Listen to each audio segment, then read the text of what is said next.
자, 존경하는 국민 여러분, 김진표 국회의장님과 선배 의원 여러분, 한덕수 국무총리와 국무위원 여러분, 국민의힘 이용우 의원입니다.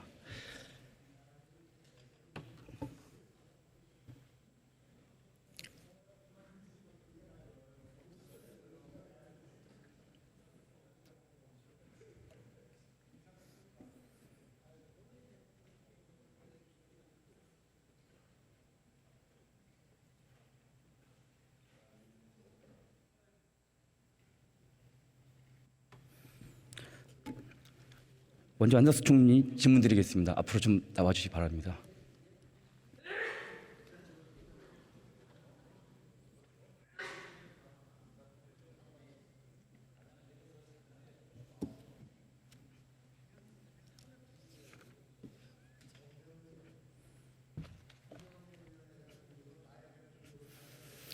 총리 연일 고생이 많으십니다. 네. 총님, 우리에게 많은 먹거리가 있지만은 이 K 콘텐츠는 특히 중점 육성하려는 산업 중에 저는 하나라고 좀 봅니다. 어떻게 생각하십니까? 네, 정말 중요한 그러한 새로운 먹거리고요. 정말 정부가 그동안에 크게 지원하지도 못했는데 이렇게 우리 K-팝이 전 세계를 휩쓰는 그러한 콘텐츠로 성장한 것에 대해서 정말 고맙게 생각하고, 정부는 뒤늦게라도 내년도 예산에 이 콘텐츠 산업을 진흥시키기 위한 획기적인 세제 지원, 그리고 펀드를 만들기 위한 지원을 계상을 했습니다. 어려운 재정 사정이지만 우리가 미래를 준비하고 먹을거리를 만들기 위한 노력을 계속하고 있고, 그 대표적인 하나의 분야가 지금 콘텐츠 산업이고 우리 K-팝이다, 이렇게 말씀드리겠습니다. 네, 총리 말씀 100번, 1000번 맞습니다. 그런데 우리가 자랑하는 이 K 콘텐츠에 지금 현재 직면한 문제들이 여러 가지가 좀 있는데요. 그중 하나가 먼저 이 최근 K-팝 업계에서 논란이 되고 있는 문제가 하나가 있습니다. 총리 혹시 피프티라는 그 가수 그룹 아십니까? 네, 전속 계약 분쟁이 있다고 최근에 어디 신문에서 본 것 같습니다. 네, 맞습니다. 이 전속 계약 분쟁 사건이 좀 있는데요. 이 내용에 대해서 총리 어떻게 좀 생각하시는지 한번 견해 부탁드리겠습니다. 네, K-컬처, K-팝 또 이 콘텐츠, 이건 너무나 중요하기 때문에 산업이 좀 지속 가능성을 갖고 발전할 수 있도록 문체부 등에서 지금 업계의 의견 수렴도 하고 이런 여러 가지 대책을 만드는 것 같습니다. 아마 전속 계약 분쟁 때문에 문제가 있었던 것 같아서 재발 방지 제도화 등도 검토하고 있습니다. 예를 들면 피해 사례에 대해서 조사를 하고 그러한 것을 막기 위한 표준 계약서 같은 것도 연내에 지금 개정할 그런 계획으로 있고요. 또 무료 법률 지원 같은 것도 강화하고 또 공론화를 통해서 추가적인 제도 개선 방안도 검토해 나갈 그런 예정입니다. 네, 총님 이 제도에 대해서 좀 말씀해 주셨는데요. 제가 잠깐 이 피프티의 전속 계약 이 분쟁에 대해서 간단히 좀 말씀을 좀 드리겠습니다. 네. 이게 이 중소연예기획사 이 소속 대중문화예술인이거든요. 근데 이 외부 세력이 접근해서 일명 멤버 빼가기, 이런 템퍼링, 이런 문제가 지금까지 공공연하게 지금 지속되어 왔습니다. 근데 이번 피프티 사건이 그전에는 몰랐던 어떤 국민들의 인식이 지금은 이 우리 K-팝 스타가 굉장히 세계적으로 인지도가 높았기 때문에 지금은 이제 국민들이 이 피프티 사건으로 이런 문제가 좀 있구나라는 것을 다 알고, 그리고 이 멤버 빼가기 행태가 어떻게 보면은 이 기업의 기술 탈취와 저는 흡사하게 좀 보고 있습니다.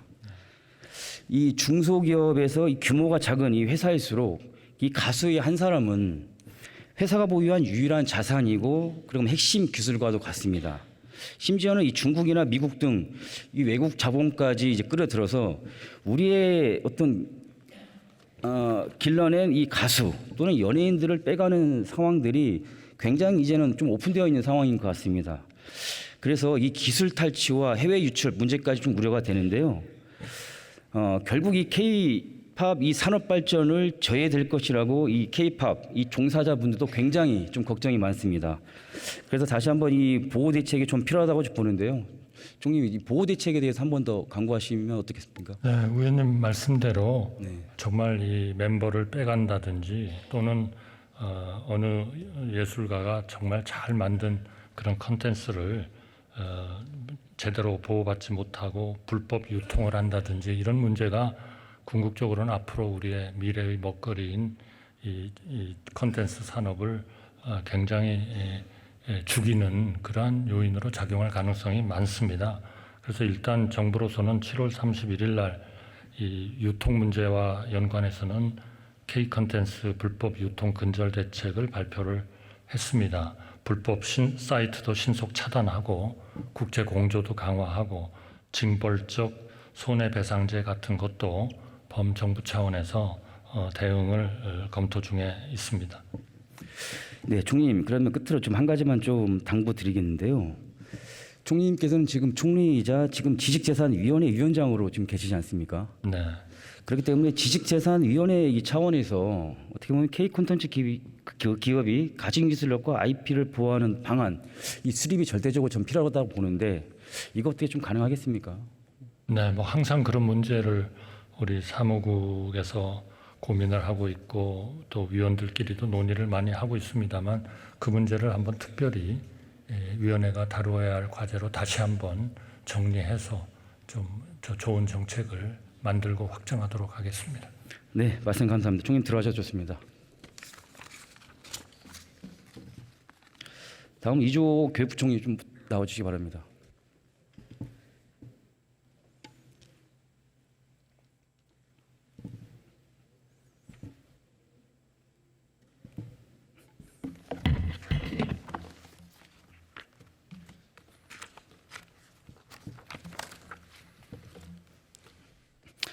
네. 부총리님 혹시 스포츠 혁신위원회 권고안 내용 들어보셨습니까? 네, 어떻게 생각하십니까? 네, 스포츠 혁신 권고위안은 이제 그 출석 인정 결석 일수를 허용하는 부분에서 이제 그 일수를 감소시키는 그런 결정 권고를 했습니다. 그래서 거기에 따라서 이제 진행되다 보니까 사실은 이제 학생의 그 전문 학생 선수의 그 전문 직업인으로서 성장하는데 많은 어려움이 있다는 그런 지적과 비판들이 많았었고요. 그래서 그것들을 받아들여서 실제로 지금 최근에 그 시정하는 노력을 하고 있습니다.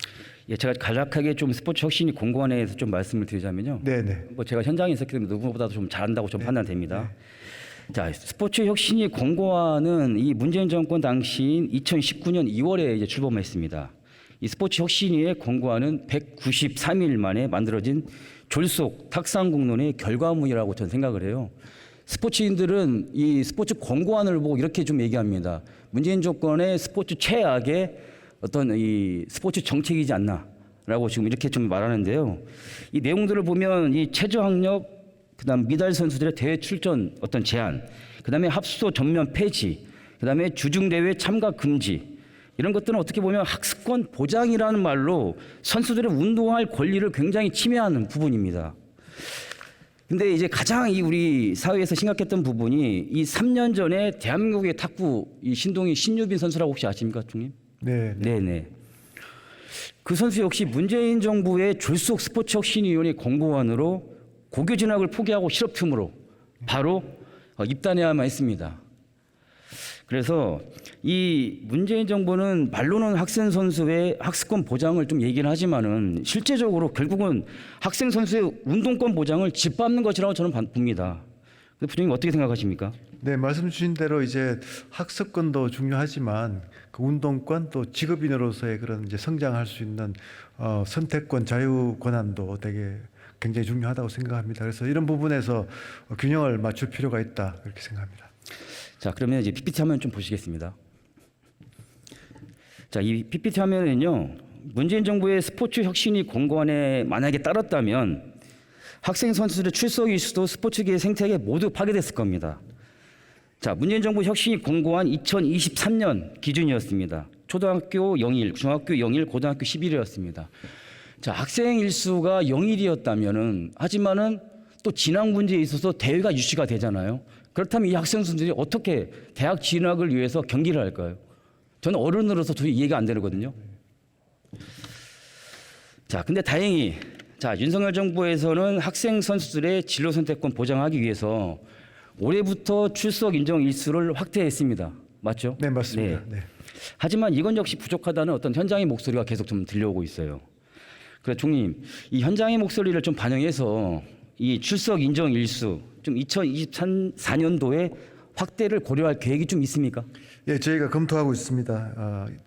지금 잠정적으로는 2025년에 그 전체 수업 일수의 3분의 1입니다. 약 그 63일까지 확대하는 것을 구체적으로 검토하고 있고요.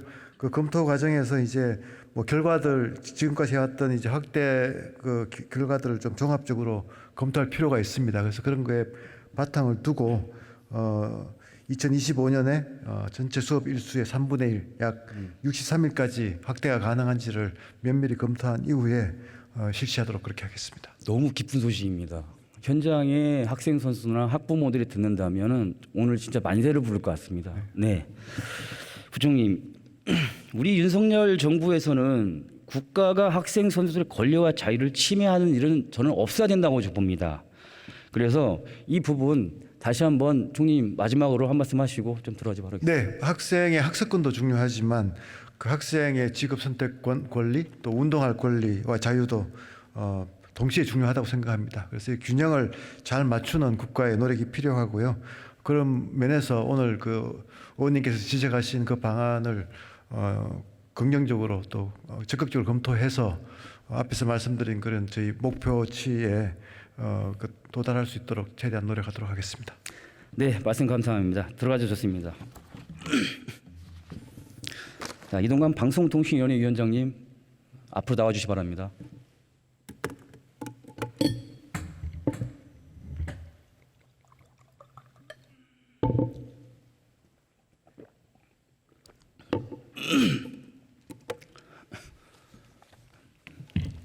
위원장님 나날이 고생이 많으십니다. 예. 네. 위원장님, 예. 인사청문회 당시에 저는 이렇게 들었습니다. 방송 지형을 공정하게 하는 것이 공영방송의 태도라는 말씀을 하셨거든요. 네. 지금도 그렇게 확고하십니까? 그렇습니다. 저는 공영방송이 바로 선다면 대한민국의 언론 지형이 상당히 바뀔 수 있다. 그래서 그때도 제가 말씀드린 것이 왼쪽으로 기울어 있는 언론 지형을 오른쪽으로 다시 기울게 하겠다는 것이 아니고 공정한 토대 위에서 그 자유로운 소통이 이루어지도록 하자는 것이다는 그 소신에 변함이 없습니다. 네. 위원장님, 지난 9월 6일 수요일 JTBC와 네. 어제죠, 또 9월 7일 목요일 MBC에서 왜곡 보도에 대한 사과 방송을 진행했습니다. 알고 계십니까? 예. 네. 그렇다면 이 언론사에서 보도 내용에 대해 사과를 한다는 것은 네. 어떤 의미입니까, 위원장님? 사실은 아까 배현진 의원님 질의 때도 제가 말씀을 올렸지만은 매우 의례적이고 가볍다는 느낌을 준 것은 JTBC 같은 경우는 그래도 경위를 밝히고 또 나름 그 진정한 사과의 뜻을 담아서 말하자면 시청자와 국민들한테 사과한 측면이 있습니다. 근데 그 MBC 같은 경우는 뭐 경위도 밝히지 않았고 혼란을 드려서 좀 죄송하다도 아니고 혼란을 드린 점에 대해서 좀 유감스럽다는 표현 정도거든요. 그러면 그건 경위의 해명이지. 네. 그 말하자면 사과나 사죄가 아니죠. 예. 그렇다면 JTBC에서 왜곡 보도에 대한 어떤 사과 방송을 했다는 것은 네. 왜곡 보도라는 것을 본인들이 인지하고 확신한다는 것인가요? 그렇죠. 적어도 그 저희가 지금 파악하고 알고 있는 범위 안에서는 JTBC 같은 경우는 분명히 그 당시에 그 당사자인 그 조모 씨를 인터뷰하면서 그 사람이 1시간 가까이 내가 만난 사람은 당시 윤석열 부장검사가 아니다. 네. 그리고 커피를 타주는 것도 아니다라는 걸 얘기를 했는데도 불구하고 그 보도한 거 아니겠습니까? 그 부분은 삭제를 하고 그건 사실은 그 심각한 사안이죠. 그냥 단순히 뭐 그 고의적이고 의도적이라고 볼 수 있고 그런 면에서 보면은 예를 들어서 한번 이거하고 비교를 해보십시오.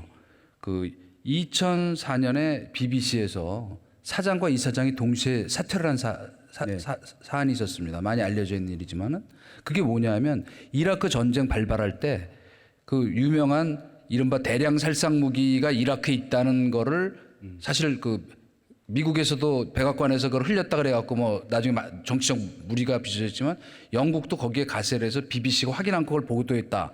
그게 나중에 밝혀진 것 때문에 사장과 이사장이 사퇴를 했습니다. 사과하고. 저희 같으면 아마 뭘 그런 걸 갖고 그러냐고 이랬을 겁니다. 아마. 그런데 비춰본다면 대선 판을 이렇게 흔들어서 말하자면 대선의 결과가 바뀔 수도 있는 이런 일을 저질러 놓고 지금 사과하고 말 일은 아니죠. 물론 아직 두고 봐야 되겠습니다만은 그런 면에서 비춰본다면 특히 아직도 침묵을 지키고 있는 언론사 또 그 형식적으로 무슨 경위 해명을 한 언론사 이거는 정도에서 벗어나 있다 이렇게 보는 게 정상이라고 생각합니다. 네, 그래서 이거에 대해서 위원장님께 몇 가지 좀 질문을 드리고자 위원장님 좀 모셨고요.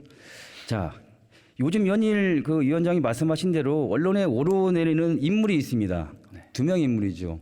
자, 바로 첫 번째는 김만배와 신앙님 뉴스타파 전문위원입니다. 네. 이 김만배는 너무나 유명하죠. 화천대유의 대주주죠. 네. 하지만은 신앙님이란 이분, 저는 굉장히 좀 생소했거든요. 그래서 이분에 대해서 한번 제가 좀 살펴보니까요. 자, PPT 한번 봐주세요. 자, 이력만 보더라도 민주노총 전국 언론 노조위원장 그리고 미디어오늘 대표이사 또 뉴스타파 전문위원을 역임했고 그리고 이게 언론에 좀 나왔던 것 같은데요. 그 민주당 김두관 의원님과 40년 지기 친구로 좀 알려져 있다고 합니다. 그래서 이분의 어떤 정치적 그 성향이 어떨지는 여기 이력만 봐도 저는 답이 나온다고 좀 봅니다. 저는 지난 2022년 이 3월 6일에 뉴스타파에서 보도된 이 허위 인터뷰가 보도가 윤석열 대통령을 어떻게 보면 떨어뜨리기 위한 조직적이고 치밀한 정치 공작으로 좀 보고 있거든요. 근데 그 정치 공작의 이 배우 네. 위원장님 허위 조작 보도로 가장 큰 이득을 보는 전 사람이라고 저는 생각을 합니다. 이거 어떻게 생각하십니까? 뭐 당연히 1차적으로는 그 선거에서 이기면은 득을 보는 사람의 순서 아니겠습니까? 네. 예. 자, 다음 PPT 좀 보여주세요. 이 언론보다 이제 빨랐던 이재명 대표의 SNS예요. 자, 밤 9시 22분에 뉴스타파가 보도가 됐는데 바로 1시간에 3월 6일 밤 이재명 대표의 58분 만에 SNS 해당 기사를 널리 알려달라고 공유했습니다. 그리고 또한 자, 다음 PPT 화면 좀 봐주세요. 자, 당시 페이스북에 올렸던 이재명 후보의 SNS 내용입니다. 이재명 후보 페이스북을 보면요. 널리 알려주십시오. 적반하장 후한무치의 이 생생한 현실을 우리는 언론입니다랍니다. 적반하장의 후한무치. 제가 좀 해야 될 말인 것 같습니다. 예. 가짜 뉴스를 팩트도 확인하지 않고 인용했다는 것들. 자, 이게 바로 가짜 언론과 손잡은 정치 공작이라고 저는 봅니다. 자, 그 이후에 바로 이 송영길 전 대표와 추미애 전 의원을 비롯한 민주당 주요 인사들의 가짜 뉴스가 업로드 되자마자 정각수처럼 움직였고 이 거짓 내용은 게시물만 제가 확인한 바 60개가 좀 넘더라고요. 네. 자, 다음 PPT 좀 봐주세요. 자, 3월 6일 가짜뉴스 3월 6일 뉴스파파의 허위 보도 이후에 이 가짜뉴스를 3일 동안 JTBC는 3회, KBS 3회, MBC 11회, YTN 8회, 총 25회에 걸쳐서 방송과 인터넷을 통해서 가짜뉴스를 송출해서 여론을 굉장히 왜곡했습니다. 네. 예. 지금까지 근데 아까 위원장님 말씀하신 대로 저 JTBC는 사과 방송을 했고 MBC는 뭐 사과 방송 비슷한 해명을 좀 한 것 같습니다. 근데 공식 사과가 이 다른 어떤 왜곡 보도에 대해서는 공식 사과가 없다는 점 다시 한번 말씀드리고요. 향후 이 철저한 진상 조사로 가짜 뉴스 어떤 사건의 전말을 저는 이 국민 앞에 명명백백히 밝혀야 된다고 좀 생각이 들고, 저 위원장님께 또 질문 하나 드리자면 이 가짜 뉴스 그다음에 이 팩트 체크 없이 공영방송에 보도되는 이 행태에 대해서 좀 어떻게 판단하는지, 혹시 아니면 방통위에서 어떤 계획 대책이 있으신지 한번 말씀해 주시겠습니까? 사실은 엄밀히 말씀드리면 네. 그 뉴스타파 같은 곳은 저희가 생각하는 그런 언론이라고 말할 수가 없는 겁니다. 그래서 유사 언론이라는 표현을 쓰는데요. 그래서 제가 전에 한번 그런 말씀을 드린 적이 있었습니다. 그러니까 이거 언론이라는 말이 아니고 이런 곳은 이거는 사실은요 어떤 특정 진영의 정파적 이해를 대변하는 기관지에 가깝다고 보는 게 정상 아닐까요? 언론이라는 건 뭐냐면 네. 적어도 팩트를 확인할 의무에 충실하고 그리고 그 검증을 해서 아니라고 생각하면 자기에게 불리한 것도 네. 보도하는 이것인데 불리한 거는 보도 안 하고 유리한 거는 증폭시켜서 가짜인 줄 알면서도 보도하는 이거는 사실은 이건 정규 언론이라고 얘기할 수 없기 때문에 이런 것들이야말로 이런 언론들이야말로 이런 말하자면 뭐 다른 제가 용어가 마땅치 않기 때문에 언론이라는 표현을 쓰겠습니다만 유사 언론들은 이제 정비를 좀 해야 된다 이렇게 생각을 합니다. 근데 방통위에서 대책을 내놓으신 게 원스트라이크 아웃 제도가 네. 있더라고요. 네. 자, 그거에 대해서 잠깐 설명 부탁드리겠습니다. 사실은 저희 보완입법이 필요한 부분이긴 하나 네네. 말하자면 지금 제가 그래서 아까 재허가 제도 얘기를 좀 네네. 예를 들었는데 지금 전부 에이 설마 방송이 없어지겠냐 이런 그러면서 아무런 반성이나 제도 개선 없이 그대로 또 자기 그냥 아니면 말고서 넘어가고 하는 것들이 반복되니까 이제 관성이 생긴 것 같아요. 그래서 그런 부분에 대해서는 뭔가 아주 실효적인 조치가 있어야 된다. 그리고 사실은 말씀하신 대로 이 원스트라이크 아웃을 하기 위해서는 국회 쪽에 협력이 필요합니다. 왜냐? 정말로 누구든 피해자가 될 수 있고 그거는 정말 당해보신 분들은 아마 우리 의원님들도 아마 뼈가 저리고 시릴 정도의 경험들이 다 있으시리라고 생각을 해요. 네. 네, 위원장님, 이 원스트라이크 아웃 제도에 대해서 주변에서 이게 언론 탄압 아니냐라고 네. 하는데 네. 이거에 대해서 어떻게 생각하십니까 이게? 아니요. 그거야말로 제대로 된 언론을 옥석을 가려서 제대로 된 곳은 자유를 만끽하고 자유로운 언론 보도할 수 있도록 하고 언론이라는 탈을 썼을 뿐 기관지 역할을 하거나 악의적 왜곡 선동의 주축 역할을 하는 것들은 퇴출시키는 게 맞다고 봅니다. 그것이 선진 민주주의 사회를 지켜가는 길이라고 생각하는데 그동안 저희는 너무 어떤 면에서는 좀 한편으로는 언론 탄압이라는 프레임에 너무 위축이 돼서 제대로 할 역할을 못한 부분이 있지 않나. 그래서 그런 면에서는 당당하게 대응하겠습니다. 네. 지난 대선 당시 윤석열 대통령의 저도 수행시장을 좀 맡았거든요. 그렇죠. 예, 거기에서 이제 허위 보도를 만든 뉴스타파, 네. 이 이를 이용한 방송사의 행태, 저도 좀 어떻게 보면 분노를 금하지 못할 수는 없는데요. 자, 근데 이게 정말로 이 공작이라고 좀 할 수 있는 게 어떤 거냐면은 이 6개월간 어떤 묵혔던 인터뷰 내용을 선거 직전에 보도하는데 이게 공정한 언론입니까? 저는 아니라고 좀 보고요. 또 두 번째, 인터뷰 대가로 1억 6,500만 원을 받았는데 이게 상식적입니까? 매우 비상식적이죠. 예. 자, 근데 이 뉴스타파가 이제 와서 뉴스타파는 김만배 녹취록이 보도 가치가 컸다. 그리고 국민 알 권리 차원이라는 이 궤변을 좀 늘어놓고 있거든요. 제가 판단했을 때는 이거는 주도적이고 치밀한 어떤 기획된 정치 공작이자 범죄 카르텔로밖에 볼 수는 없습니다. 자, 좀 질문 하나 드리겠습니다. 이번 이 국기문란 허위 보도 사태는 모두가 참 얘기하는 그동안 좀 알고 있는 이 김대호 병풍 사건 또는 이 드루킹 댓글 조작 사건 같이 자유민주주의의 근간을 뒤흔드는 저는 행위라고 좀 판단됩니다. 자, 위원장님께서 인사청문회 좀 하실 때 다시 한번 제가 언급을 좀 드리겠습니다. 이 인사청문회에서 말씀하신 내용 중에 불순한 의도를 가진 몇몇 언론들 때문에 사명감을 갖고 일하는 대한민국 언론이 전체가 매도당해서는 안 된다고 보거든요. 근데 이에 따라서 우리 위원장님께서 인사청문회에서 당당하게 하신 말씀이 아직도 좀 기억에 남는 게 방송 지형을 공정하게 하는 것이 공영방송의 태도다. 예, 이렇게 좀 말씀하신 만큼 이러한 공작 정치 저는 이번 기회에 좀 뿌리 뽑아다는 생각하는데 어떻게 생각하십니까? 특히 공영방송은 있을 수 없다고 생각하는 일이요. 좀 예를 간단 하나만 들면 네, 말씀하십시오. 저는 공영방송은 시청률 경쟁이나 막장 드라마 하면 안 된다고 생각합니다. 국민 세금으로 운영하는 방송에서 왜 그런 일을 합니까? 예를 들어서 NHK 같은 경우는 요새는 조금 바뀌었습니다만은 팩트 확인 안 되면 어디 보도돼도 쓰지 않습니다.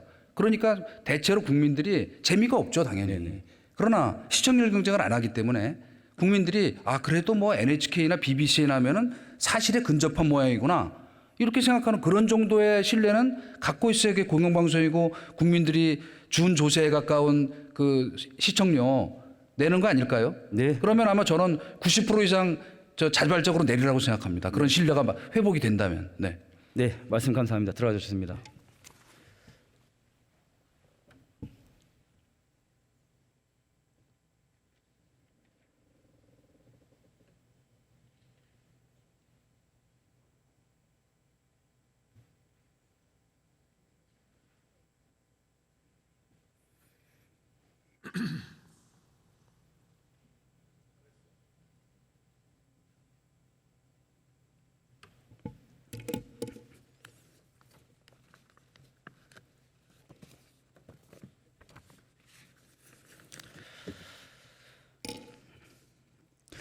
끝으로 한 말씀 드리겠습니다. 존경하는 국민 여러분, 국민의 눈과 귀가 되어야 할 언론이 이 국민의 눈과 귀를 막고 여론을 왜곡하고 있습니다. 이 공정과 상식에 절대 부합하지 않습니다. 후쿠시마로 국민 불안감 자극하고 현지 국회의원이 반국가 세력과 내통하는 모습을 보이고 있습니다. 윤석열 대통령 탄핵을 운운하는 사람이 있습니다. 이 사람 국가 기밀 유출하고 간첩 활동을 일삼는 자를 자기 의원실 직원으로 뽑아 대통령 탄핵을 운운할 수 있습니까? 우리 윤석열 정부 공정과 상식에 의해 뚜벅뚜벅 하나하나 덜어나도록 하겠습니다. 감사합니다.